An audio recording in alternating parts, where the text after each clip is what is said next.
واذكر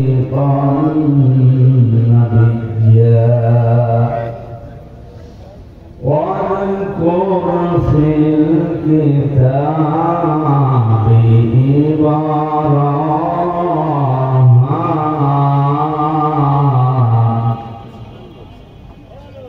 إنه كان صديقا نبيا اللهم صل على محمد وآله وصحبه وبارك وسلم আলহামদুলিল্লাহ যশোর জেলার মনিরামপুর থানার অন্তর্গত মসিমনগর যুব কল্যাণ সংঘের উদ্যোগে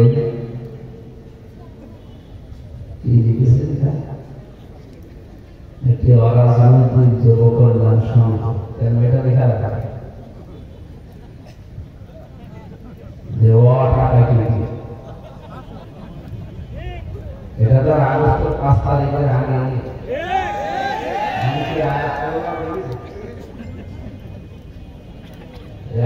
ভেতরে আগস্টের 5 তারিখের আগে আর পরে আসা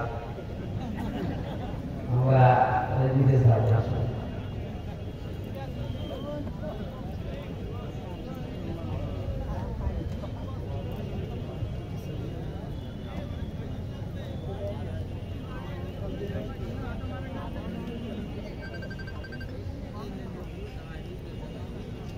বিশ্বনবী মুহাম্মদ রাসূলুল্লাহ সাল্লাল্লাহু আলাইহি ওয়াসাল্লাম 17 বছর বয়সে একটা সংঘ বানিয়েছিলেন হেল্প হুজুর এটা শান্তির সংঘ ছিল এই সংঘের ভেতরে উন্নত কাজ চালিয়েছিলেন 17 থেকে 40 বছর পর্যন্ত একাধারে কাঙ্ক্ষিত শান্তি দিতে পারে এই ইতিহাস সম্মান নবীজির মধ্যে একজন নিষ্কলুষ মানুষ উন্নত চরিত্রের অধিকারী 17 বছর বয়স থেকে আরম্ভ করলেন 40 বছর 23টা বছর একাধারে তিনি চেষ্টা চালিয়েছিলেন তার মন মস্তিষ্কের গড়া চিন্তা ভাবনা কাঙ্ক্ষিত মানে শান্তি দিতে পারে মানে শান্তি যা ছিল অবস্থাতে আরো খারাপ হয়ে গেছে এই একই মানুষ 40 থেকে 63 হাতে পেয়েছিলেন কোরআন শরীফ আপনি দেখেন তো 40 থেকে 63 এইটাও 23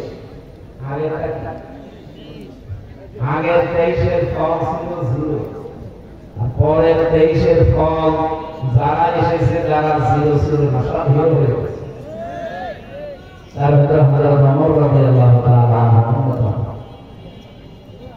আমরা যদি কোন সংগঠন করতে চাই সেখানে কোরআন কেন্দ্রিক যদি হয় কোরআনে কারিমে আল্লাহ রাজনৈতিক আয়াত দিয়েছেন 918 জায়গায় আপনি এখানে অরাজনৈতিক লিখেছেন কি বাঁচার জন্য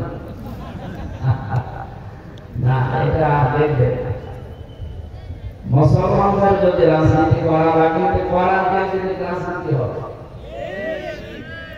চাঁপাইনবাবগঞ্জে আপনারা দেখেন সামনে মুফতি আছে মোজাদ্দেদ জামান ভারতের কামাল এই দুইজনের ফতোয়া দিয়েছে এরা শুধু একটা দলকে ঘায়েল করার জন্য কালা করার জন্য এখন মমতাজের মতো মন ওনারা মানুষের মাঝে এটা ছড়াচ্ছে যে কোরআন দিয়ে মানুষ রাজনীতি করে কোরআন দিয়ে ধর্ম ব্যবসা করে একটা দল যদিও নাম তারা বাইরে বলে আমি নাম নিলাম কোরআন দিয়ে রাজনীতি যদি কেউ না করে সে যে দুর্নীতি করবে এটি আর বলা এই 54 বছরে যারা কোরআন দিয়ে রাজনীতি করে না সে যেই হোক সে দুর্নীতিগ্রস্ত এটা একেবারে দিনের আলোর মতো পরিষ্কার আর কোরআন দিয়ে যারা রাজনীতি করেছে তারা যে পবিত্র থাকার চেষ্টা চালিয়েছে এবং তারা পবিত্র ছিল এর প্রমাণ আপনাদের পাশে জেলা সাতক্ষীরা মাওলানা রিয়াজ কাতানি রাহমাতুল্লাহ আলাইহি এই জেলার পাশে এই যে জেলার কাছে আসার কাছে আরেকটি ছিল মুহাদ্দিস আবু সাঈদ রাহমাতুল্লাহ আলাইহি তাদের জীবনটি পরিচ্ছন্ন না কলুষিত এই কিছুদিন আগে বিদায় নিল শহীদ হয়ে গেছে মাওলানা নবীর রহমান ইসলামী রাহমাতুল্লাহ মন্ত্রী ছিল মেম্বার না, চেয়ারম্যান না, উপজেলা ভাইস চেয়ারম্যান না, উপজেলা চেয়ারম্যান না, মেয়র না, এমপিও না। এমপি তো ছিল আপনার এই মাথায় ধরবে না। মন্ত্রীর আন্ডারে কত কিছু থাকে না জানেন? 5টা বছর ধরে মন্ত্রণালয় চালিয়েছে, 1 টাকা তো দুর্নীতি পায়নি, আর 36 টাকা ফেরত দিয়েছে রাষ্ট্রপতি। পৃথিবীর ইতিহাসে এই প্রথম। এরা রাজনীতি করেছে কি দিয়ে বলে তো? আপনি রাগ করলেও বাড়ি চাই করে, এখানে সব কথা বলো। কারণ এখানে কোনো মিথ্যা বলা হবে না, সত্য বললে আপনি জবাব দেবেন। আর যদি সত্য শোনার পরে কেউ জবাব না দেয়, এটা বলা সত্য। অন্তত রাগ হলেও জোরে জবাব দেবে, ঠিক আছে? কয়েকদিন আগে আপনারা দেখেছেন চট্টগ্রামে একটা খাল পরিষ্কার করার জন্য 400 কোটি টাকা চেয়েছিল। এখন যারা দায়িত্বে আছে তারা সরকারের কাছে। বাংলাদেশ জামাত ইসলামের ওই এলাকার যিনি সিংহ পুরুষ, সাবেক এমপি আলহাজ শাহজাহান চৌধুরী হাফিজাহুল্লাহ, আল্লাহরে বাংলা বলেছে 1 টাকা দেওয়া হবে। আমরা বাংলাদেশ জামাত ইসলামী চট্টগ্রাম বিভাগ থেকে 10 টাকা 20 টাকা করে কালেকশন করে মাত্র 1 কোটি টাকা দিয়ে বিশাল খাল পরিষ্কার করে দেব। অলরেডি 1টা টাকা সরকারের কাছ থেকে নেওয়া লাগে। ধন্যবাদ দেওয়ার দরকার ছিল, প্রশংসায় ভাসছে তাম দুনিয়া, এখন তাদের প্রশংসা করে। ওখানে যিনি চেয়েছিল 400 কোটি টাকা, সেই লোক বলছে খাল ভালো করে পরিষ্কার হবে। আমাদের শয়তান দেখিনি, যদি দেখতাম ওইরকম একটা টাটকা শয়তান মতো কথা। আপনি চাইলেন কত? 400 কোটি। আর এটা 1টা টাকা না নিয়ে 1 কোটি টাকা নিজের দলীয় ফান্ড থেকে কালেকশন করে নিজের উদ্যোগে পরিষ্কার করে দিল। অন্তত শুকরিয়া করতে আলহামদুলিল্লাহ। আর আপনি বলছেন না সেরকম পরিষ্কার হয়নি। আপনার কাছে 400 কোটি টাকা দিলে পুরোটাই হওয়া হয়েছে, তো পরিষ্কার এই পরিমাণ হতো। এই জন্য আমার মন ভাঙা হচ্ছে, বিশ্বমানি দিয়েছে এত বড় চরিত্রের অধিকারী। তিনি 23 বছর বারান সারা চেষ্টা চালিয়েছে, রাজনীতি করেছে, এর আগে কিচ্ছু হয়নি। কিন্তু বারানে কালিম দিয়ে যখন আরম্ভ করেছি, এমন এমন মানুষ তৈরি হয়েছে যে আমার পর্যন্ত ওরকম মানুষ আপনারা হয়। অমরের মতো মানুষ আমার দুনিয়া মিলে আর মানতে পারবে না। তিনি রাষ্ট্রপ্রধান হওয়ার পর প্রতিদিন 5টা করে ভালো কাজ করতে। 5টা ভালো কাজ মানে প্রতি রাত্রে তিনি 5 বার করে নামাজ পড়তে, আর 1 খতম করে প্রার্থনা করে দিলে হয়ে গেল নাকি? আমরা তো ভালো কাজ এগুলো মনে করি না, এটা ভালো কাজ শুধু না, ভালো কাজ হযরত ওমর সেটা করতেন প্রতিদিন। অন্তত 5টা পরিবারের খবর এলাকার ভেতরে তিনি নিতেন।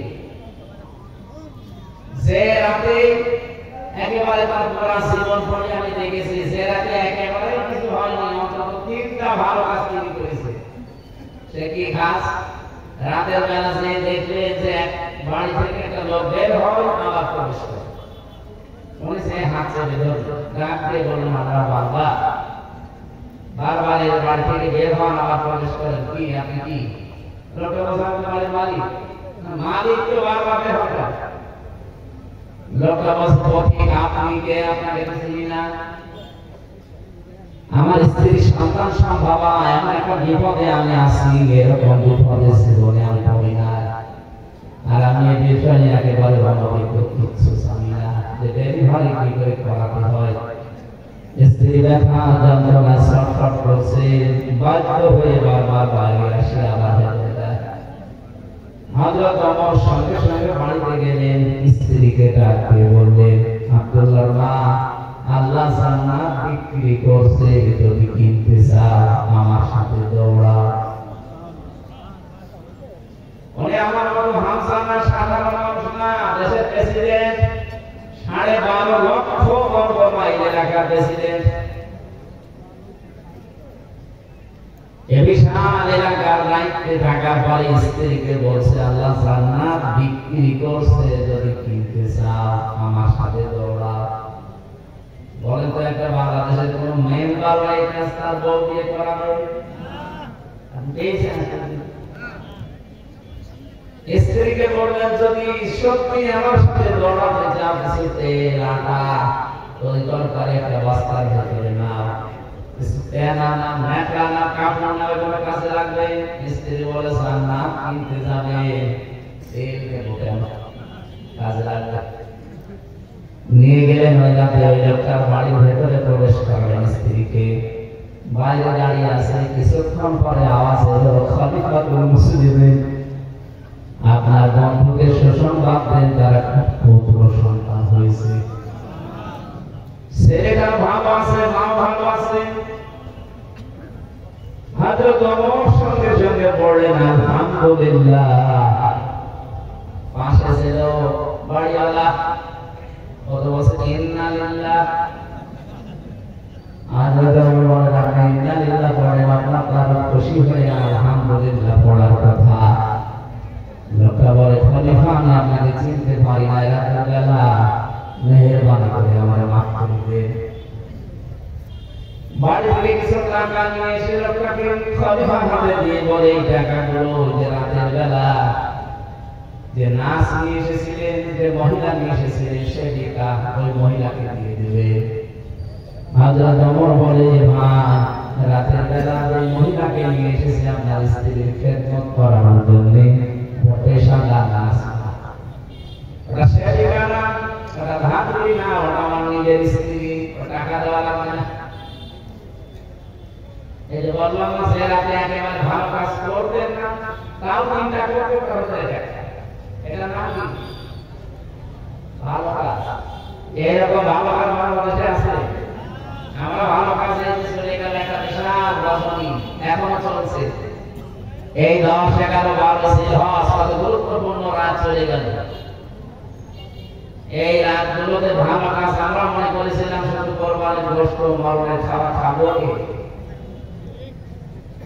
ভালো কাজ আমরা বুঝি না।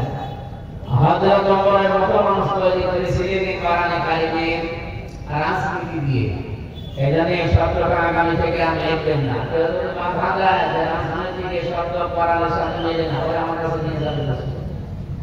কোরআন পড়তে পারে কিনা আমি জিজ্ঞাসা করি। আমি এখানে তেলাওয়াতের 2 কিরাত করেছিলাম, 7 কিরাতে সরাসরি পড়া যায়।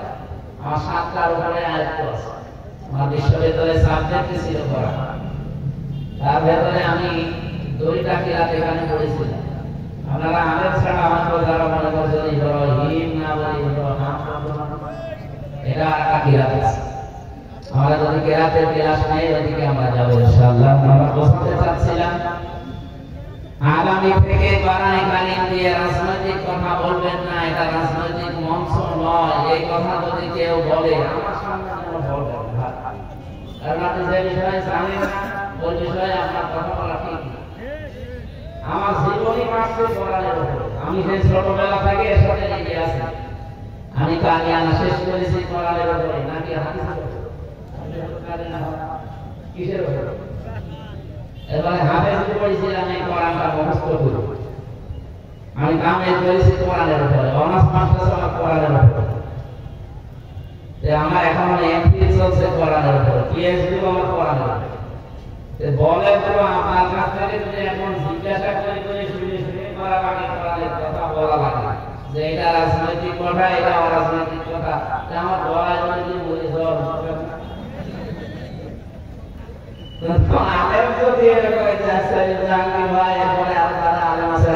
কথা বলছিলেন কেনারা যদি বলে না এটা রাজনীতি, তখন অন্তত পরামর্শে বসা যায়। আপনার পেটে বোম মারলে আপনি হিম হবে না, হাম হবে, আপনি তাও বলতে পারবেন। আর আপনার কাছে জিজ্ঞাসা করে কথা বলা হবে, আগামী থেকে আলেমদের ভাবে আর বাধা দেবেন না। যুব কল্যাণ সংঘের উদ্যোগে মহাবিশ্বের মহাবিশ্বয়িকা তাফসীরুল কোরআন মাহফিল তারা দিয়েছেন। যদিও এই সময় এখন তাফসীর মাহফিলের সময় আমাদের এই দেশে না, আমাদের দেশে অক্টোবর, নভেম্বর, ডিসেম্বর, জানুয়ারি, ফেব্রুয়ারি এই মাসগুলোতেই বেশি হয় শীতের সময়। বাকি সময় জন্য কখন বৃষ্টি কাদা লেগে যায় বলা যায় না। এগুলো বাইরের দেশগুলোতে আমার এখন আলোচনার বেশিরভাগ সিরিয়াল নেওয়া বাইরের দেশে, ওগুলোতে ওই ফাঁকা ময়দানে দেয় না, ওগুলো দেয় সব অডিটোরিয়াম। বৃষ্টি ঝড় কাদা হলে ওদের কোনো সমস্যা। তারপর সাহস করে এলাকার মানুষ যখন অন্তত দিয়েছে, আর পরিবেশটা আজকে অলরেডি এখনো পর্যন্ত ভালো আছে নাকি? বৃষ্টি যেন ঘটাঘাটি পরে হয়। আমরা কোরআনে কারীম থেকে কিছু গুরুত্বপূর্ণ কথা আজকে আমি বলেছিলাম না, আগস্টের 5 তারিখের আগে আর এই 10 মাস আমি আজকের আয়াত দিয়ে মিলাবো ইনশাআল্লাহ। আল্লাহ যেন সহজ সরল ভাষায় বোঝানোর তৌফিক দেয়। 3 বছর জেলখানার আমার যতটুকু ধারণা আছে মনে আছে, 3 বছরের ভেতরে প্রত্যেক দিন তাহাজ্জুদ আমি যতদিন পড়েছি আমার এই দোয়াটা ছিল প্রতিদিন নফল নামাজের সেজদায়। সে আল্লাহ বাইরে যদি কোনোদিন যেতে পারি, কোরআনের কথাগুলো সহজ সরল ভাষায় তোমার বান্দা বান্দীদের সামনে বলার সুযোগ করে দিও, যেন আমি বোঝার আগে তারা বুঝতে পারে। এটা আমার মনে হয় আমার কথা আমলেও বলতে পারে। আপনারা বুঝবেন ইনশাআল্লাহ, আশা করছি। আজকের মাহফিলের সম্মানিত সভাপতি জনাব জাফর ইকবাল, আতাল্লাহু আমরাহু ওয়া বারাকাল্লাহু ফি হায়াতি, আমিন। এতক্ষণ যিনি আলোচনা রাখলেন সেই খুলনা থেকে এসেছেন বিশিষ্ট ইসলামী চিন্তাবিদ মাওলানা আসাদুজ্জামান আসাদ। আলোচনা রেখেছেন সহকারী অধ্যাপক, সম্মিলনী ডিগ্রি কলেজ, মনিরামপুর, যশোর, বিশিষ্ট ইসলামী চিন্তাবিদ মাওলানা সেলিম জাহাঙ্গীর, আতাল্লাহু আমরাহু ওয়া বারাকাল্লাহু ফি হায়াতি। এটা মাহিদিয়া নাকি? না, ওটা একটা মাহিদিয়া সাসনা মাদ্রাসা আছে। এটা মাওলানা প্রিন্সিপাল এসেছে, এটার নাম মাওলানা ওমর ফারুক, অধ্যক্ষ মাওলানা ওমর ফারুক এসেছে, কাজী মাদ্রাসা প্রিন্সিপাল সাহেব মাওলানা রবিউল ইসলাম খুলনা এসেছেন, আমার বড় ভাইরা এসেছে, খালিদ সাইফুল্লাহ স্যার মাধ্যমে আজকের অনুষ্ঠানটা নেওয়া। আমি এখন আপনি বলি না ভাইরা ভাই তো না নিলে আবার ম্যাডামের কাছে তাল লাগাবে, ঝামেলা পড়বো, এই কারণে কিন্তু এসে যে অনেকক্ষণ বসে থাকতে আমার একটা বিরক্ত লাগে, এই জন্য আমাকে ডিস্টার্ব করছিল। উনিও ভালো কাজই করছিল, কিন্তু এই কাজটা আরো আগে থেকে করলে ভালো হতো। অভ্যাস নাই তো আমার, এই আসলে এই উঠে পরিষ্কার জায়গায় এখানে এসে বসে থাকতে খুব বিরক্ত লাগছে। আপনারা অন্য কিছু মনে করেন না, আমি আমাকে বসিয়ে দেবো ইনশাআল্লাহ। টাকা পয়সা আপনারা কি করবেন? খবর নিয়ে যাবেন। ওনারা যে উদ্দেশ্যে যাচ্ছিল, আশা করছে আপনারা এলাকায় খেয়াল করবেন। যে কয়দিন চোখ আছে দিয়ে যাবে, চোখ বন্ধ হয়ে গেলে ইচ্ছা করলো আর পারবে।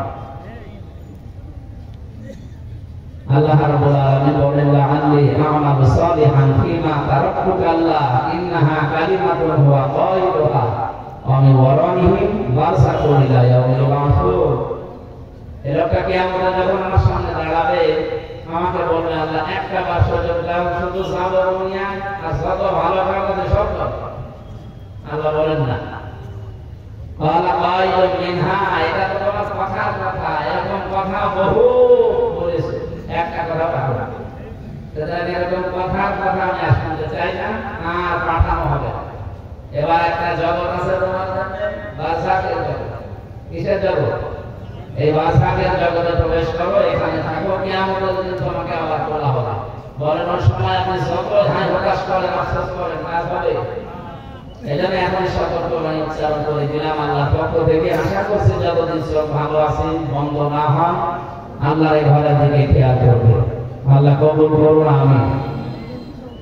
মঞ্চে বসে আছেন ইসলামী আন্দোলন, বিশেষ করে একামতে দ্বীনের যারা দায়িত্বে আছে বাংলাদেশের, তাদের ভেতর অন্যতম মানুষগুলো। ফারফা'না লাকা যিকরাক, আল্লাহ এদের মর্যাদা সম্মান দুনিয়া আখিরাতে আরো যেন বাড়িয়ে দেন, বলেন আমিন। সামনে বসা মুসলমান ভাইরা, পর্দার আড়ালের সম্মানিত মা এবং বোনেরা, প্রশাসনের ভাইরা, আজকে আমি খুলনা রেঞ্জের ডিআইজি সাহেব, যিনি আমাদের এই খুলনা বিভাগের 10টা জেলার দায়িত্বে আছে, ডিআইজি রেজাউল হক হাফিজাহুল্লাহ, আল্লাহর বান্দার সাথে কিছুক্ষণ আগে কথা বলছে।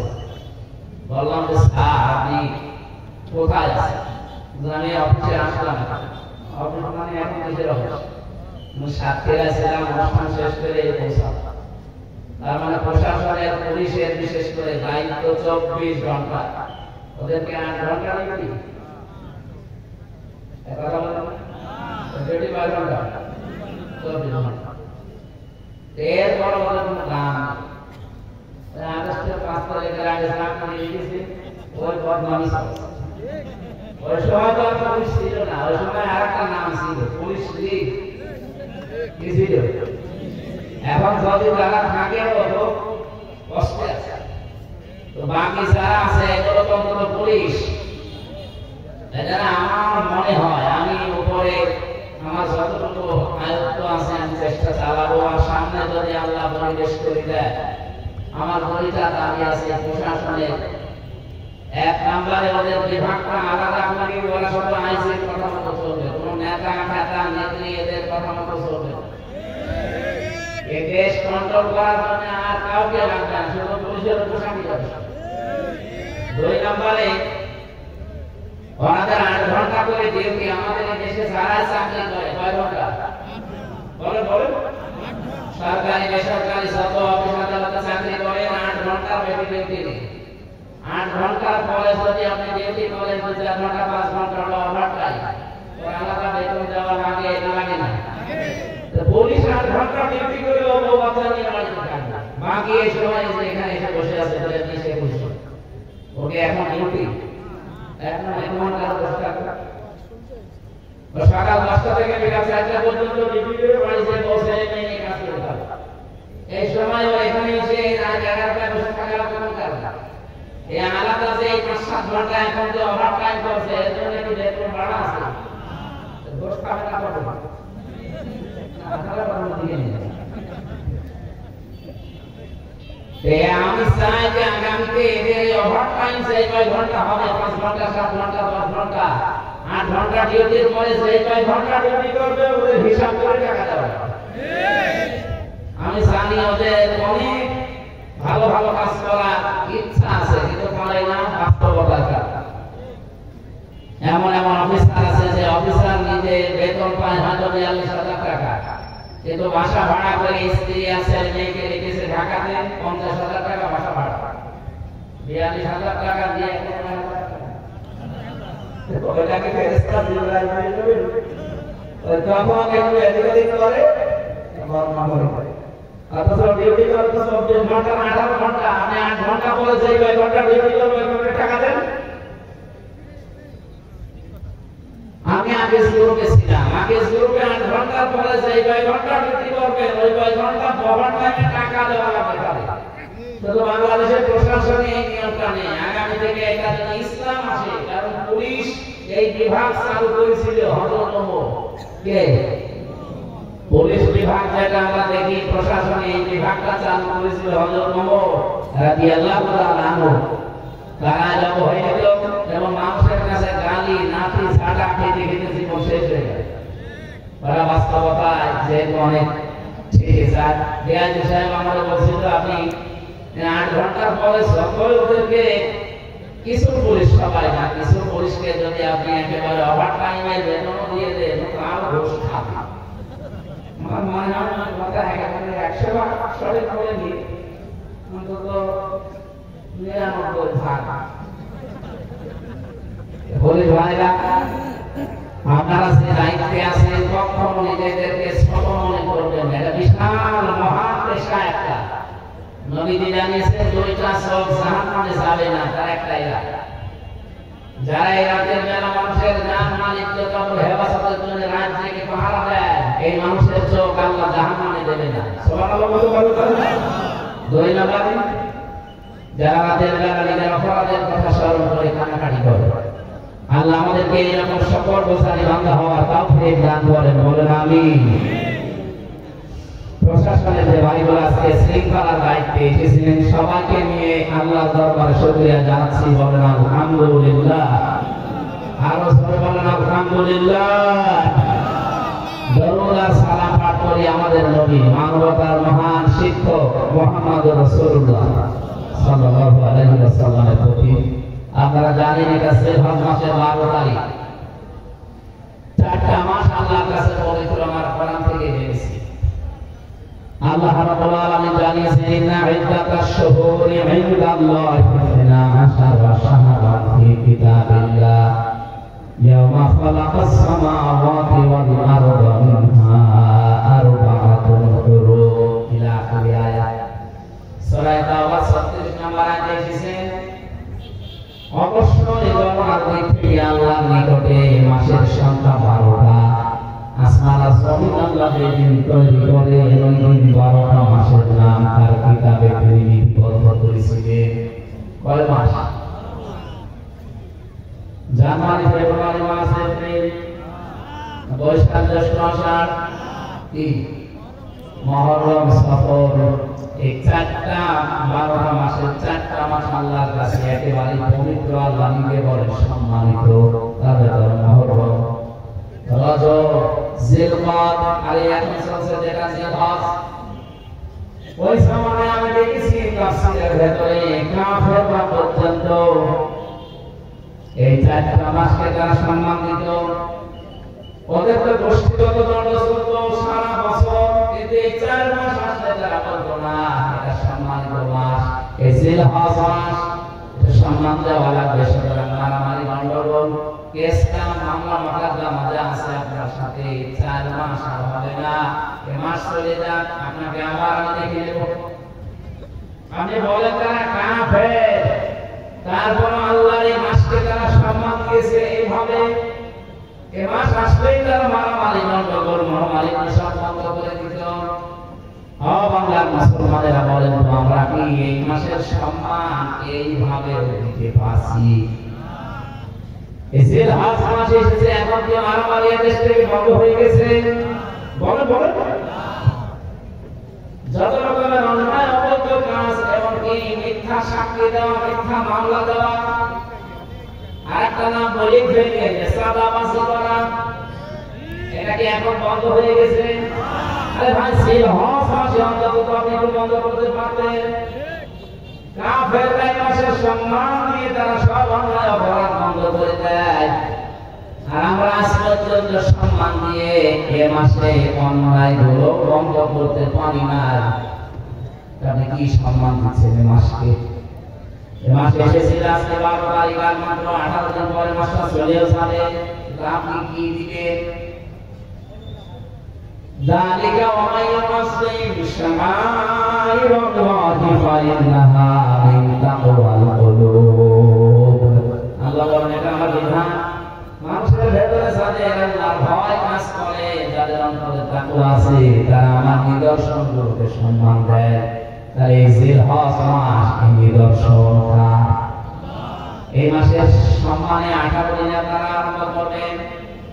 যাদের সাথে মামলা মোকদ্দমা চলছে বলবেন ভাই থাক, এই মাসে বন্ধ, আবার এই মাস চলে গেলে দরকার হয় যদি পড়ার আগে আবার আরম্ভ করবো, পারবে না বলতে?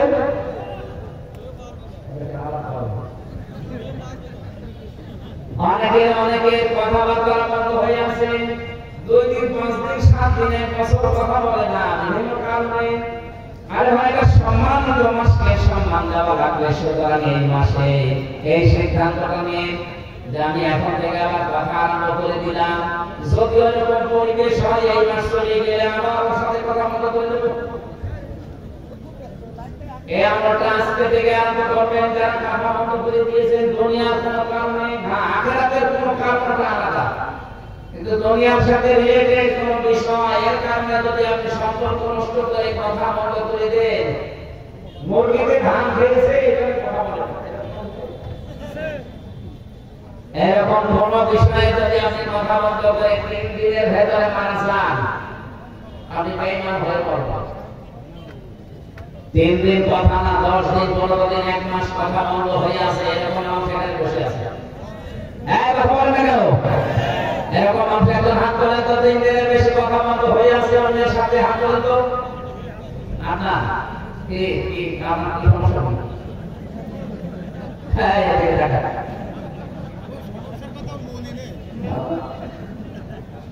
এখানে ঘন্টা সময়। এই যে একটা নিষিদ্ধ কাজ, এটা এই কাজটা আমাদের ভেতরে চলছে, অথচ এই মাস পবিত্র মাস চলে যাচ্ছে। কাফেররা এই মাসকে সম্মান দিয়ে অবৈধ কাজ বন্ধ করে দিল, আর আমরা এই মাসের সম্মান দিয়ে অবৈধ কাজ আরো বেশি করি। নবীর হাদিস আছে মানে দাম আন আবি যার রাদিয়াল্লাহু তাআলা قال قال النبي صلى الله عليه وسلم من ادعى ما ليس له فليس منا وليتبوأ مقعده من النار رواه মুসলিম। বিশ্বনবী জানিয়েছেন কোন ব্যক্তি যদি এমন জিনিসের দামি নিজে করে যে জিনিসের মালিক সে না, মানে আল্লাহ নবী বললাম দুইটা ক্ষতি তার জীবনে হবে। এক নম্বরে ফালাসা মিন্না, ওই দিন থেকে আমার উম্মত আর নেই। এই বেটা, দুই নম্বরে বলে একটা বাবা মাকালা বমিনান না, সে যেন জাহান্নামের একটা স্থান তৈরি করে নিল।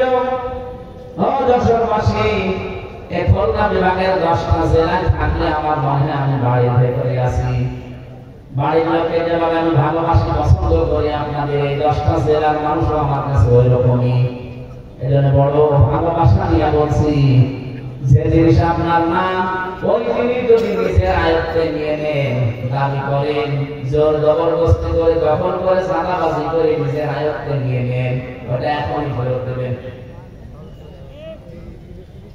যদি ওটা ফেরত না দেন আপনি কিন্তু ফালাসা মিন্না, নবীর উম্মত নেই।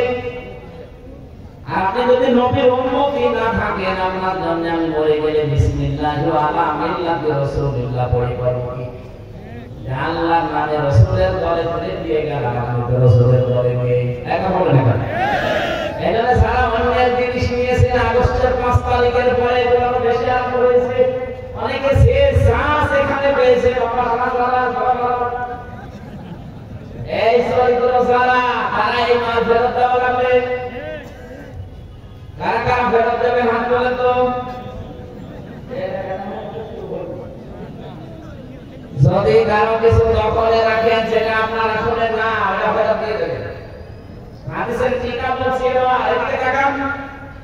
হাদিসের টিকায় মুহাদ্দিসিন কিরাম লিখেছেন, হ্যাঁ, কোন জিনিস যদি আপনার আয়ত্তে ছিল, আপনার নিজেরই, কিন্তু এটা আপনি হাতছাড়া করে ফেলেছিলেন, হারিয়ে ফেলেছিলেন, বেদখল হয়ে গিয়েছিল, ওটা যদি আপনি আবার ফেরত পান, তাহলে আপনি হাদিসের শাস্তির আওতামুক্ত থাকবেন। কি বুঝলেন? মনে করেন আমার একটা দোকান ছিল, এটা আমারই, 15 বছরে হাতছাড়া হয়ে গিয়েছিল, দখল হয়ে গিয়েছিল, অন্য জোর করে কেড়ে দিয়েছিল। এখন আমি এটা আবার ফেরত পেয়েছি, আমার জিনিস আমি ফেরত পেলাম, আমার সমস্যা নেই। কথা বলছেন? ফালাসা মিন্না আমার জন্য না, আমি নবীর উম্মত থাকবো না, এটা আমার জন্য না, কারণ আমার জিনিস আমি পেয়েছি। কিন্তু যেটা আমার না, ওটা যদি আমি জবরদস্তি করে দখল করে নেই, তাহলে আমি কিন্তু আর নবীর উম্মত নেই। এক কথা বলেন। বাংলাদেশে ইসলামী ব্যাংক নিয়ে কিছু মানুষ ফতোয়াবাজি করে, এমনকি অনেকে ফতোয়া দিয়েছে ইসলামী ব্যাংক চিন্তা হয়ে গেছে। আপনি এরকম হাদিসের কথা বলেন, ইসলামী ব্যাংকে আপনার বাবা যাদের ব্যাংক তারা ফেরত পেয়েছে। এক কথা বলতে পারে, যাদের ব্যাংক তারা ফেরত পেয়েছে, তাদের মাথার ঘাম পায়ে ফেলে বানানো ব্যাংকটা। আপনার কয় টাকা আছে জানেন? আপনার বাবা টাকা দিয়েছে। যাদের টাকার ব্যাংক তারা ফেরত পেয়েছে, আপনার সমস্যা কি? আরো আমার মনে হয় 15.5 বছরে যেভাবে দখল করেছিল, ওর ডবল টাকা দেওয়া দরকার। এই 15.5 বছরে যাদের জীবন থেকে সময়গুলো কেড়ে নিয়েছে, যা কেড়ে নিয়েছে, যেহেতু রাষ্ট্রের দায়িত্বে থেকে এগুলো কেড়ে নেওয়া হয়েছে, রাষ্ট্রের উচিত তাদের এই সময়গুলো ফেরত দেওয়া। সময় ফেরত না দিতে পারলে তাদের জরিমানা দেওয়া। যেমন এই যে জনাব এটিএম আসাদুল ইসলাম বিনা কারণে 13 বছর জেল খাটলো। এক কথা বলেন, হাইকোর্ট থেকে সুপ্রিম কোর্ট থেকে তাকে বিনা মানে একেবারে নির্দোষ প্রমাণ করেছে যে ওনার কোনো দোষ নেই। এই 13 বছরে ওনার তদন্ত করে দেখলাম যে কোনো দোষ পাওয়া যায়নি। বেকসুর খালাস মানে কি? কথা বলেন না। বেকসুর খালাস মানে কোনো দোষ আমরা 13 বছর অনুসন্ধান করে পেলাম না, এটা আমার মনে বছর হয়ে গেছে, আমারও বেকসুর খালাস দিয়েছে। আদালত প্রমাণ করছে যে আমি হাজার কোনো দোষ আমরা পাইনি। 3 বছর আমরা আটক করে রেখেছিলাম যে কোনো দোষ আছে কিনা, না একটা দোষ পেলাম না, এই জন্য বেকসুর খালাস নাই। তাহলে আমি 3টা বছর যে লস হয়ে গেল, 1 বছর করে ঘুরিয়ে দেন। এই কথা বলছেন না ভাই? আমার বছরগুলো ঘুরিয়ে দেন, আপনি তো প্রমাণ করলেন যে আমার কোনো দোষ নেই। তাহলে আমার 3 বছর ফেরত না দিতে পারলে আমার 3 বছরের যত ফকি হয়েছে ওই ফকি বন্ধ রাখবে। এই জন্য তো আমরা চাই আসাদুল ইসলামের ফকি বলুন, কারণ ওনাকে বিনা কারণে আপনি 13 বছরে রেখে কিছুই প্রমাণ করতে পারেন না। শেষ পর্যন্ত বলবেন উনি বেকসুর খালা। আমার একটা কথা যদি মিথ্যা হয়, বানানো হয়, অন্য কোনো উদ্দেশ্য হয়, বলে আমি আপনাকে এখনই পুরাটা শেষ করে দেব। যেহেতু রাষ্ট্রে যারা দায়িত্বে ছিল তারা এই অত্যাচারটা করেছে, এই শ্রমটা করেছে, এখন যারা রাষ্ট্রের দায়িত্বে আছে তাদের উচিত হবে ওনার ক্ষতিপূরণ দেওয়া। ক্ষতিপূরণ কি দেবেন? কেউ উনি তো স্ত্রী হারিয়েছে সেখানে থাকতে জানাজাও করতে পারে না, কিনা স্ত্রীটা ফেরত দেন। এমনকি 13 বছরে উনি জীবন থেকে যা যা হারিয়েছে সব রাষ্ট্র উচিত ফেরত দেওয়া। আর যাদের কারণে নষ্ট হয়েছে তাদেরকে উনি যদি মাফ না করে আল্লাহ তাদের মাফ করবে না, কারণ তারা অপরাধ আল্লাহর কাছে করে না, অপরাধ করেছে আসাদ সাহেবের কাছে। আমার 3টা বছর আপনি কেড়ে নিয়েছেন, এখন যদি বলেন আল্লাহ কাবা শরীফ ধরে মাফ চাই আমার মাফ করে দেন, আপনাকে মাফ করা হয়? আপনি কি আল্লাহর কাছে দোষ করেছেন? দোষ করেছেন হামজার কাছে, আগে আমার কাছে মাফ চান। আমি যদি মন থেকে বলি ঠিক আছে যা যা হয়েছে হয়েছে মাফ করে দিলাম। সেদিন ওসি সাহেব যেটা আমার মামলা নাম ছিল মাদারীপুরে বাড়ি কল দিয়েছিল, বছর বছর মাফ করে দিই। আমি মাফ তো করে দেওয়ার জন্য আমি রাজি আছি, কিন্তু আমার টাকা ফেরত। আপনি যে 3টা বছরে কত টাকা নিয়েছেন আমার বাবার কাছ থেকে, টাকাগুলোকে ফেরত দেন। আর আপনি গ্রুপের কাছে নিয়েছেন 32 লাখ, এই টাকাগুলো ফেরত দেবেন, এরপরে বলবেন মাফ করে দিলাম। মাফ করে দিলাম, টাকা ফেরত না দিলে কোনো মাফ না। আপনি দোষ করবেন একজনের কাছে আর মাফ চাবেন আর একজনের কাছে। এই দেশে তো এটা চলে, অপরাধ করে একজনের কাছে মাফ চায় আর একজনের কাছে। এটা পাপ ধর্মী ছাড়া আর কিছু না। এটা কয়েকদিন আগে কামরুল বলে আসলে মন্ত্রী ছিল, মাথা ভেঙে গেছে, পড়েছে, পায়খানায় পড়েছে, মাথা ভেঙে গেছে। ওনার মন্ত্রিত্ব থাকাকালীন একটা অপরাধ করেছিল, পচা গম। আপনি শোনেন কি? পচা গম ধরা পড়েছিল। ওই সময় যদি উনি সরকারের কাছে মাফ চাইতো, বলে না তদন্ত করা লাগবে। কি তদন্ত করবেন? যাদেরকে কমিটিতে রাখবেন সব তো ঘুষখোর, ওদেরকে তো তদন্ত কমিটিতে রেখে ঘুষ ঘাস দিয়ে আবার আল্লাহর ওপর ফ্রেশ হয়ে যায়। তো ওই সময় যদি বলতো ঠিক আছে আমার ভুল হয়ে গেছে, যেভাবে হোক আমি ভুল করে ফেলেছি, আমি মাফ চাই, আমার মাফ করে দেন। দেশের 18 কোটি মানুষ, আর 18 কোটি মানুষ যদি মাফ করে দিত আল্লাহ আপনাকে মাফ করে দিত। কথা বলেন না কেন? তাওবাটা বাংলাদেশের ভেজা, বিশেষ করে ভারত, বাংলাদেশ, পাকিস্তান, এই 3টা দেশে তাওবা নিয়ে একেবারে পুরাটা চলছে। মানে কি বলবো আর, তাওবা হয় না মানে তাওবা ইস্তেগফার এক জিনিস না। সব সময় আপনি ইস্তেগফার করতে পারেন, আস্তাগফিরুল্লাহ আস্তাগফিরুল্লাহ আস্তাগফিরুল্লাহ পড়েন, কিন্তু তাওবা এটা খুব মারাত্মক জিনিস। নবীজি বলেন কোন মানুষ যদি তাওবা করে, আমার ওয়াজে বসে পারবে 11টার আগে 1 টাকা পড়বেন। নবীজি বলেন 1 নম্বরে কোন মানুষ যদি তাওবা করতে চায় সে যেন বলে আমি অপরাধী। আমি কি বলেন বলেন? এবারে অপরাধী বলবেন কার কাছে? না না, এই তো ভেজা এই জায়গায় কিছু হলে কাবা শরীফে চলে যাচ্ছে, গিলাফ ধরে কান্নাকাটি করছে। অপরাধী যারা, যারা অপরাধ স্বীকার করবে তার কাছে অপরাধ করেছে যার কাছে। আরো আসতে বলেন, এই 15.5 বছরে যারা দায়িত্বে ছিল তারা অপরাধ করেছে না করেনি? আপনার কাছে যদি নাও করে আমার কাছে করেছে, কারণ আমার এখন 33 বছর বয়স। 18 বছর থেকে আমি ভোট দিতে যদি আরম্ভ করতাম 3 বার ভোট দিতে পারতাম। 18 থেকে 33 করব, 15 বছরে 3 বার ভোট হয়, আমি 3 বার ভোট দিতে পারতাম, একবার পারি নাই। আমার এই অধিকারটা যে আপনি নষ্ট করলেন, আমার হক যে আপনি মেরে খেলেন, আর এখন যদি আপনি বলেন আল্লাহ আমার মাফ করে দেন, আমার মাফ হবে কি করে? আপনি তো আল্লাহর কাছে দোষ করেননি, আপনি ভোট হয়ে গেছেন হামজা। বলেন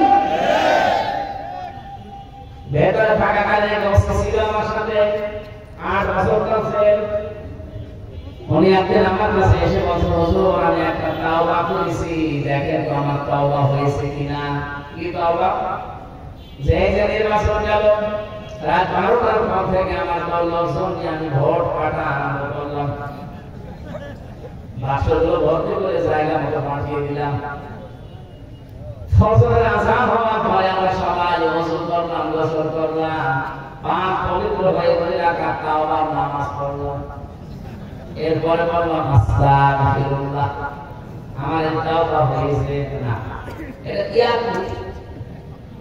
আপনি তাওবা করেন আল্লাহর কাছে আপনি দোষ আল্লাহর কাছে করেছেন আল্লাহ ভোট দেবে তাদের ভোট হলো কেটে কেটে রাষ্ট্র ভর্তি করে পাঠিয়ে দিলে এই মানুষগুলোর কাছে একটা সওয়াব হবে আর অপরাধ কার কাছে স্বীকার করবেন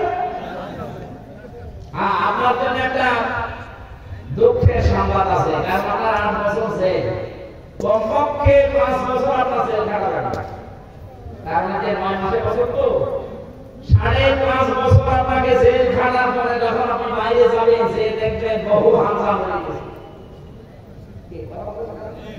কত হামজাকে আপনি পাবেন না কত হামজার বউকে পাবেন না যারা অর্জন করে গেছে আপনি তাদের কাছে মাফ চাইবেন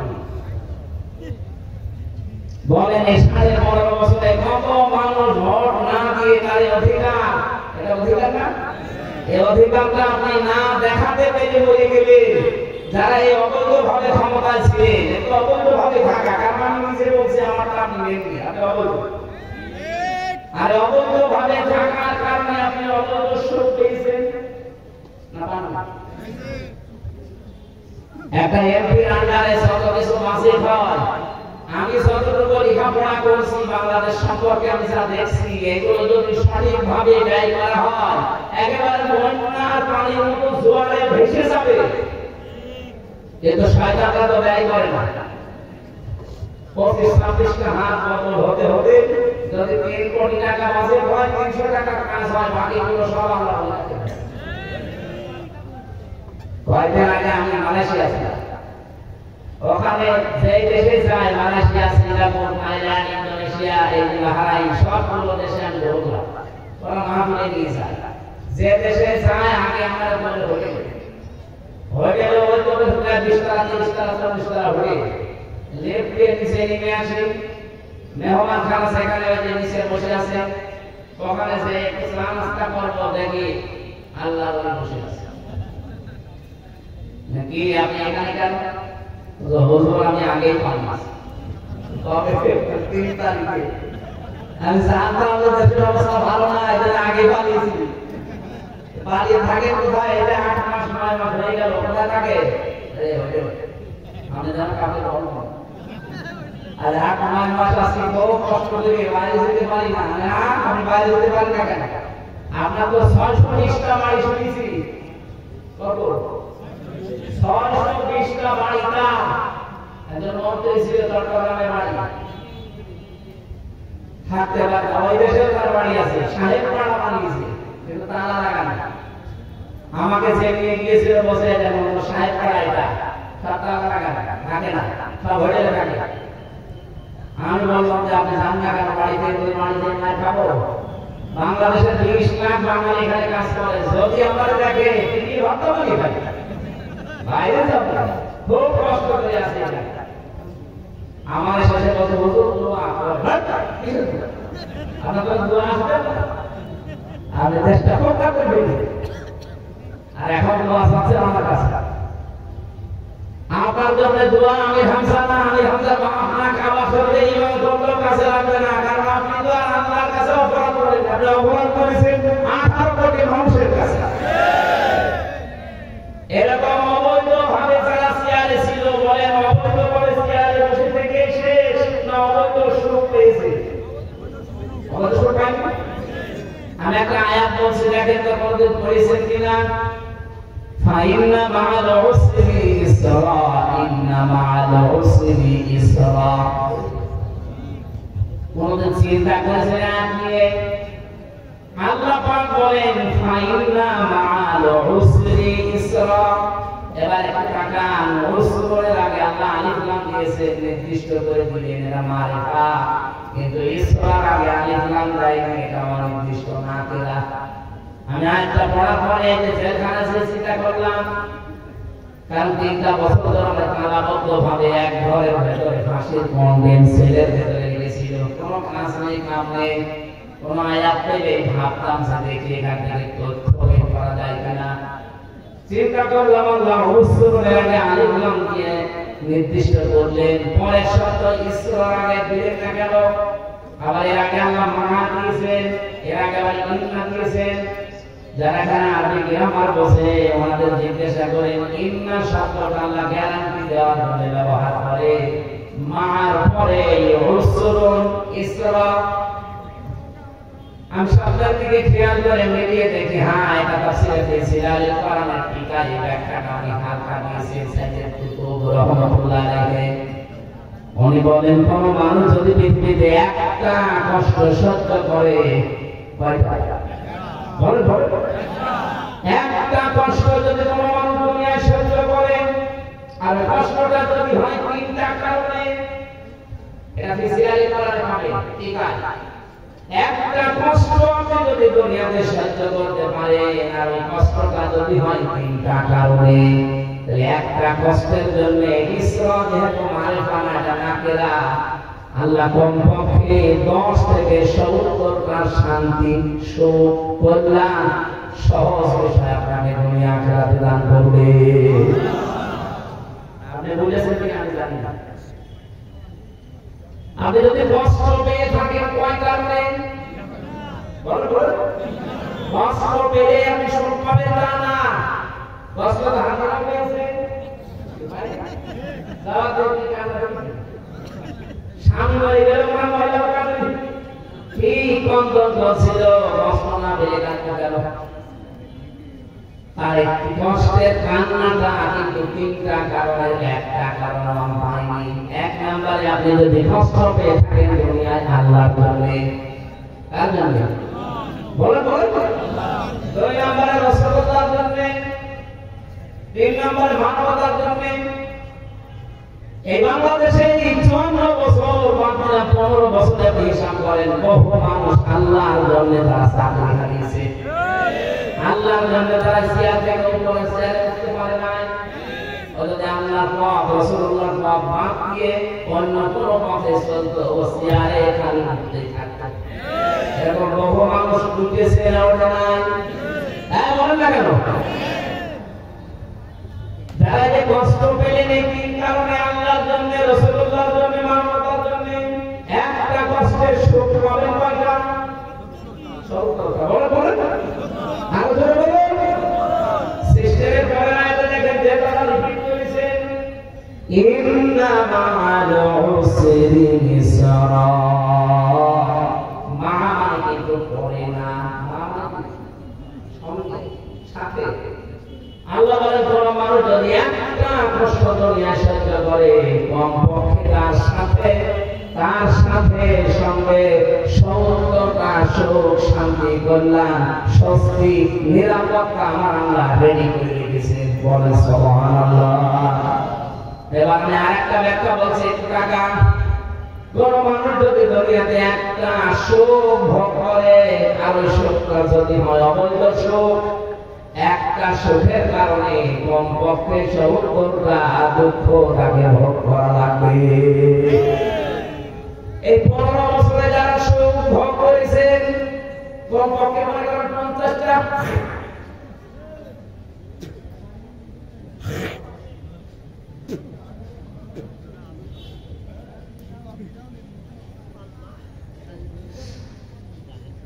যারা অবৈধ সুখ ভোগ করেছিলেন 15 বছরে, আপনি হিসাব করে বলেন 50টা সুখ আপনি ভোগ করেছেন। সুখ বোঝেন? সুখ বোঝেন না? এই সুখগুলো যারা ভোগ করলেন 50টা, এক একটা সুখে যদি 70টা করে অশান্তি আপনি ভোগ করতেন, আল্লাহ তো আপনাকে দেবে, কারণ মানা আছে। আপনি হিসাব করে বলেন তো 50টা সুখে দুঃখ হবে 3,500। কিসের 3,500? আর 3,500 দুঃখ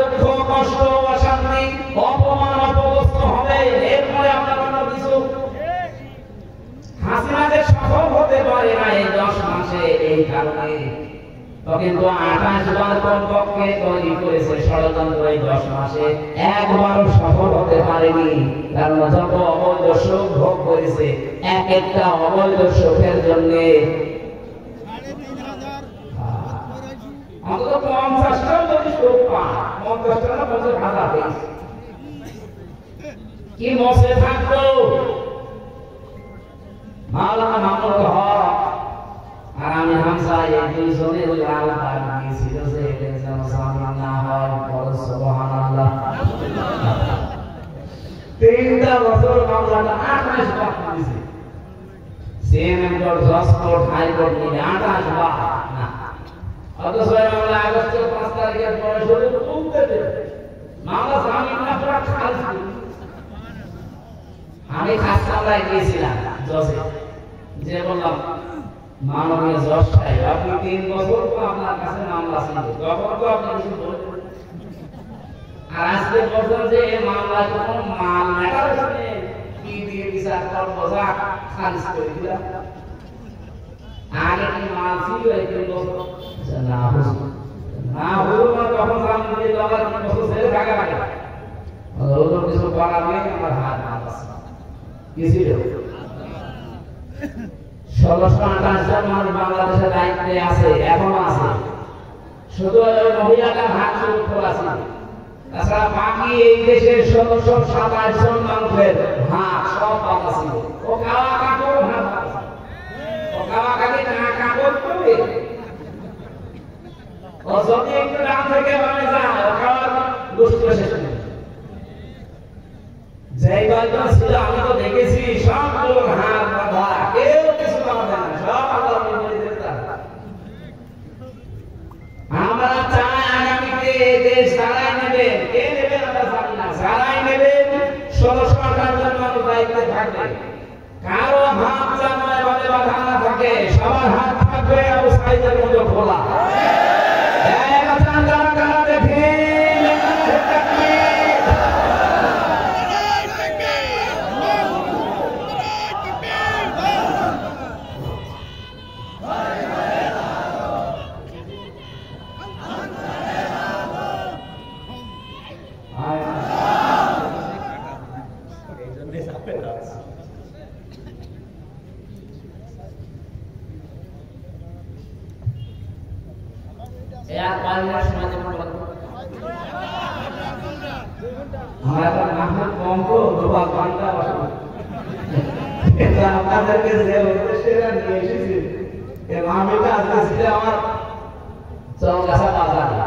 ওখানে আল্লাহ কি বলছেন জানি না, আমার ভাইয়ের সাথে চাকরি করে কিভাবে কায়দা করে এটা নিয়ে আমি জানিও না। আজকে দুপুরবেলা জানানো হবে আমার এখানে, আমি তো সেই কুষ্টিয়া থেকে আগে আমার মনে করছি আমার চৌগাছা মামা, চৌগাছা আসার পর এখানে না আরো বলে ওরা মনে করে দেখ হয়ে গেছে সব, একটা উদ্দেশ্য দিয়ে দিয়েছে। আমরা আয়াতে যাচ্ছি, তাফসীর মাহফিল শোনার জন্যই তো এসেছেন নাকি?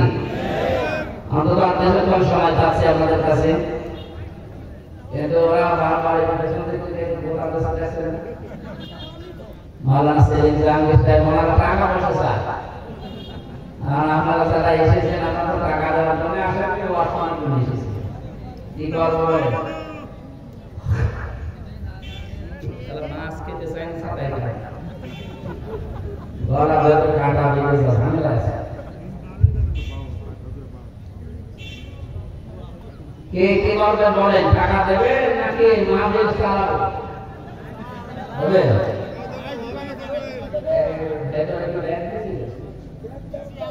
ব্যাগটা দিয়ে দিয়েছে, আমার কি হবে টাকা কালেকশন করতে পারবে না।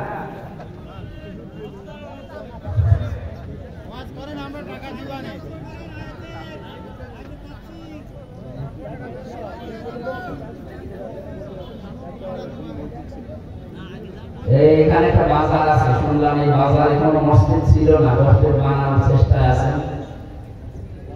কোরআনে কারীম এবং হাদিসের ভাষা আমি যতটুকু বুঝি, মান বানা লিল্লাহি মাসজিদান বানাল্লাহু লাহু বাইতান ফিল জান্নাহ। এই তো টাকা এবার পুরা 2 তলা 3 তলা মসজিদ করে দেওয়াকে এটা হাদিস না। হাদিস হচ্ছে মান বানা লিল্লাহি মাসজিদা, যেটা একটা মসজিদ বানাবে। মসজিদ মানে কি? একটা সেজদার জায়গা, একটা টাইলসের জায়গা, এটা একটা মসজিদ। সুতরাং একটা টাইলসের জায়গা পরিমাণে এতটুকু যা খরচ হয়, এর মধ্যে দিয়ে 500 টাকা 1000 টাকা খরচ লাগে একটা টাইলস দিতে, এই পরিমাণের জায়গাও যদি কেউ কমপ্লিট করে দেয়, সে একটা মসজিদ বানানোর সওয়াব পাবে, আল্লাহ জান্নাতে তার জন্য ঘর বানাবে।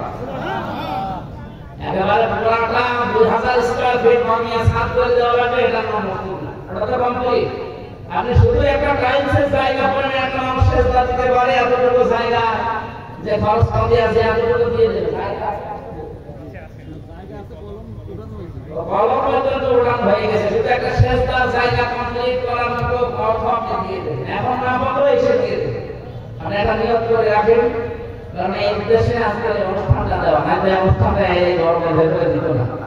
আমাদের বারবার বলছে তো, এই জন্য আপনারা একটু চেষ্টা করেন একটা সেজদার জায়গা বানানো জায়গা, দুইটা সাইজ হয়ে একটা সেজদার জায়গা হয়ে যাবে। অন্তত এই পরিমাণের যে খরচ আছে আপনারা একটু নিয়ত করে, হয়তো 500 700 1000 মতো লাগবে, আপনারা দিয়ে দিন। 50-60 জন যদি এইভাবে করে দেখেন জায়গাটা কমপ্লিট হয়ে যাবে, কিয়ামত পর্যন্ত এখানে সেজদা চলতেই থাকবে ইনশাআল্লাহ। হযরত ইব্রাহিম আমাদের জাতির পিতা, সূরা মরিয়মের 41 নম্বর আয়াত থেকে আমরা তেলাওয়াত করেছিলাম। আল্লাহ রাব্বুল আলামিন বলেন, ওয়াযকুর ফিল কিতাবি ইব্রাহিম ইন্নাহু কানা সিদ্দীকান নাবিয়্যা। স্মরণ করবেন ইব্রাহিম নবীর আলোচনা আমার এই কিতাবের ভেতরে আপনাকে আমি করে শোনালাম। নিশ্চয় সে ছিল সিদ্দিক এবং নবী। এই দুইটা গুণ আমাদের জাতির পিতা ইব্রাহিম আলাইহিস সালামের আল্লাহ বর্ণনা দিলেন। এবার আসে ওনাকে আল্লাহ যে কিতাবের ভেতরে বর্ণনা করে আমাদেরকে শুনিয়েছে ইব্রাহিম নবীর কাহিনী, সেই কিতাবের নাম হচ্ছে কোরআন শরীফ। সেই কিতাবের নাম কি? আরো জোরে বলেন। যে কোরআনে কারিম থেকে আমরা কথা শোনার জন্য বসে আছি। আজকে যে আয়াত পড়েছিলাম সূরা ইব্রাহিমের 6 নম্বর আয়াত, রব্বুল আলামিন জানিয়েছেন, কিতাবুন আনজালনাহু ইলাইকা লিতুখরিজান নাসা মিনাজ যুলুমাতি ইলান নূর। হে নবী, কিতাব আমি আপনার প্রতি এই জন্য নাযিল করলাম, এই কিতাব দিয়ে আপনি মানুষদেরকে অন্ধকার থেকে আলোর দিকে নিয়ে আসবেন। তাফসীরে মুফাসসিরিন ইকরাম ব্যাখ্যা করেছেন, এখানে সুলমান বহু বছর দিয়ে আল্লাহ বলিয়েছেন দুনিয়ায় যত শিরক বেদাত কুফর এবং মানুষের তৈরি করা আইন কানুন আছে সব আল্লাহর ভাষার অন্ধকার। আপনারা জ্ঞানী মানুষ, বিচক্ষণ মানুষ, বুদ্ধিমান মানুষ একটু বুদ্ধি কাজে লাগান, মাথাটা ঠান্ডা করে কাজে লাগান। দুনিয়ায় যত শিরক আছে, বেদাত আছে, কুফর আছে, এগুলো আল্লাহর ভাষায় সব অন্ধকার। বিশেষ করে মানুষের তৈরি করা আইন আর কানুন, এগুলো সব অন্ধকার। এখান থেকে মানুষদেরকে বের করে তিনি আলোর দিকে নিয়ে এসেছিলেন। এখানে আলো বলতে যে বিষয়টা আমরা তাফসীরে পেয়েছি তার নাম ইসলাম। জোরে বলেন সুবহানাল্লাহ। সুতরাং আমরা এই একই কাজ এখন করছি। আল্লাহর কসম, আমরা এই দেশে যারা একামতের দিনের দায়িত্ব মন থেকে পালন করি আর এই কাজে যারা জড়িত আছি, তারা মানুষদেরকে অন্ধকার থেকে বের করে আলোর দিকে, ইসলামের দিকে আমরা আনতে চাই। আপনি যাই মনে করেন না কেন, যদি মনে করেন না এটা আমাদের দুনিয়ার কাজ, এটা রাজনীতি, এটা ধর্ম ব্যবসা, যা মনে করেন আমার অসুবিধা নেই। আমি কোরআন থেকে যেটা পেয়েছি, মানুষের তৈরি করা আইন কানুন এগুলো সব অন্ধকার। শিরক এটা অন্ধকার, বেদাত এটা অন্ধকার, কুফর এটা অন্ধকার, জুলুম এটা অন্ধকার। এখান থেকে মানুষদেরকে বের করে আমরা আলোর দিকে, ইসলামের দিকে নিয়ে আসতে চাই। শান্তির ধর্ম যেটা, ومن يبتغي غير الإسلام دينا فلن يقبل منه وهو في الآخرة من الخاسرين। আল্লাহ পাক বলেন, পৃথিবীতে কোনো মানুষ ইসলাম বাদ দিয়ে অন্য কোনো ধর্ম, অন্য কোনো নিয়ম নীতি, অন্য কোনো দিন তালাশ করে, সে জীবনও আল্লাহকে খুশি করতে পারবে না। এমনকি তার জীবনের কোনো ইবাদত বন্দেগী কবুল হচ্ছে না, হবে না। বলেন আলহামদুলিল্লাহ। আশা করছি এই কথাটা আপনার অন্তরে গেঁথে বাড়ি দিয়ে যাবে। ইসলাম বাদ দিয়ে কোন নিয়ম নীতি মেনে আল্লাহ পর্যন্ত যাওয়া সম্ভব না, সে সেই নিয়ম নীতি হোক। আবু বকর বলেন, আমার এই কিতাবের ভেতরে ইব্রাহিম নবীর কাহিনী তোমাদেরকে শোনালাম। এক নম্বরে তিনি সিদ্দিক ছিলেন। সিদ্দিক কাকে বলে? আমরা বাংলাদেশে অনেকেই মনে করি সিদ্দিক মানে যে সত্য কথা বলে সে সিদ্দিক না। শুধু সত্য কথা বললে মানুষ সিদ্দিক হয় না। শুধু সত্যবাদীদের সাথে থাকলে সিদ্দিক হওয়া যায় না।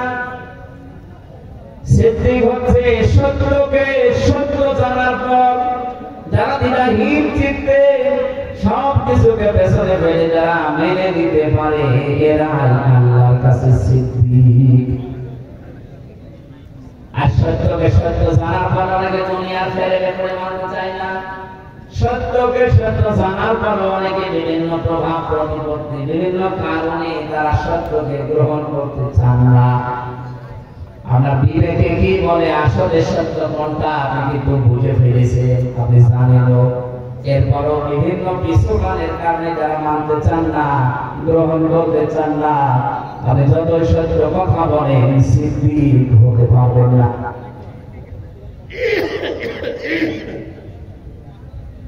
হযরত আবু বকর আমাদের মধ্যে ছিলেন। নবীর মেরাজের ঘটনাকে তিনি যখন বিশ্বাস করে নিলেন দ্বিধাহীন চিত্তে, প্রশ্ন ছাড়া, বিশ্বনবী তিনি বলেছিলেন, আবু বকর মেরাজের কাহিনী বলতে গিয়ে আল্লাহ নিজে পর্যন্ত আশ্চর্য হয়ে গেছে। আর তুমি কোনো প্রশ্ন ছাড়া এত বড় বিশাল কাহিনী বিশ্বাস করে নিলে, আজকে থেকে তোমাকে আমি খালি হাতে ফেরত দিতে পারি না। আমার নামে আজকে আমি নবী একটা লকব লাগিয়ে দিলাম। তুমি শুধু আবু বকর না, এখন থেকে তুমি আবু বকর সিদ্দিক। বাংলার মুসলমানেরা, বিশেষ করে যশোরবাসী, ভালো করে শুনবেন এটা। শুধু সত্য কথা বলে কিয়ামতের দিনে চারটা কাতার আল্লাহ বানাবেন, মিনান নাবিয়্যিনা ওয়াস-সিদ্দীকিনা ওয়াশ-শুহাদা'i ওয়াস-সালিহিন। এই চার কাতারের প্রথম কাতারে যেতে পারবে না, নবীরা থাকবে। দুই নম্বরে সিদ্দিকরা, যারা সত্যকে সত্য জানার পরে দুনিয়ার সব কিছু ফেলে যারা গ্রহণ করে নেয়, এরা কিয়ামতের দিন সিদ্দিক মানে আবু বকরের সাথে উঠবে। আর সেই সুযোগ এখন বাংলাদেশে যাচ্ছে। সত্যকে সত্য আপনি জানেন, বলছেন, আপনি সত্য বলেন তো সত্য কোনটা আপনি জেনে ফেলেছেন, বুঝে ফেলেছেন, এরপর আপনি জানতে চান কেন? যাদের এটা ইব্রাহিমকে আল্লাহ এমনি সিদ্দিক দেয়নি, তিনি সত্যকে অনুসন্ধান করেছিলেন। আমাদের মতো মুসলমানের ঘরে তার জন্ম হয়নি, তার জন্ম হয়েছিল মুশরিকের ঘরে। তার বাবা মূর্তি বানাতো, এজনের নাম ছিল আসর। তিনি আকাশের তারকা দেখলেন, বললেন এটা আমার রব হবে। চন্দ্র দেখলেন, বললেন রব হবে। সূর্য দেখলেন, বললেন রব হবে। যখন সব ডুবে গেল, বলেন না, যেগুলো জিনিস ডুবে যায়, স্তমিত হয়ে যায়, যার কোনো অস্তিত্ব নেই, আমি ওটা মানি না।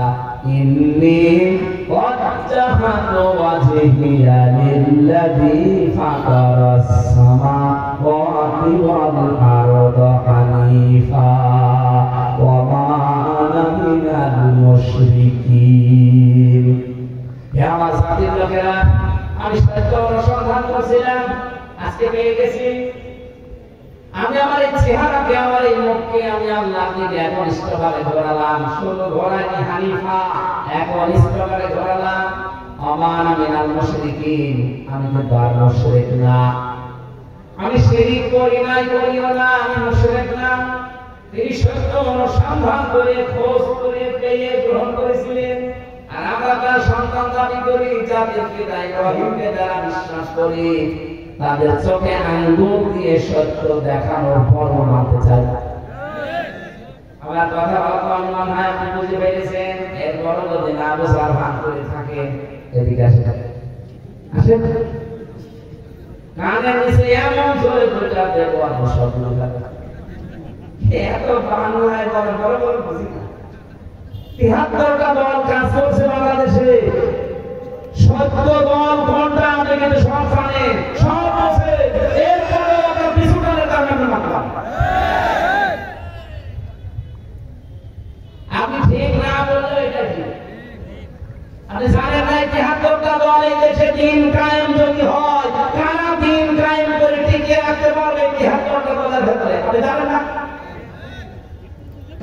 একেবারে ইউনিয়ন